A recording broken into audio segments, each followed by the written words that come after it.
જે તળાવમાં જે ખોદકામથી જે એનો પાળો અને બાજુનો જે રસ્તો છે એ ભયજનક થઈ જવાથી જે એના ઇન્ચાર્જ ડેપ્યુટી એન્જિનિયર છે એને તાત્કાલિક અસરથી સૂચના આપી અને પ્રથમ જે એનો પાળો છે એને રિપેર કરવા માટે જે કાંઈ સેન્ડબેગ કે બીજી કોઈ પણ જે રેમેડી હોય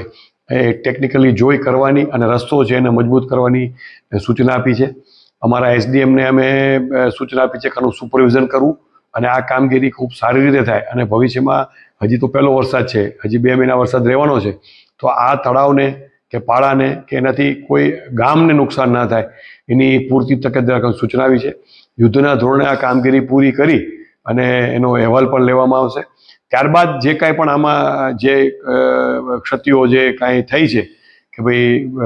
જે આપના માધ્યમથી ને બધાથી અમને એના મળે છે તો એની ઊંડી તપાસ કરી અને જે કાંઈ પણ પગલાં લેવાનું થાય એ માટે ડીડીઓશ્રીને જણાવવામાં આવશે.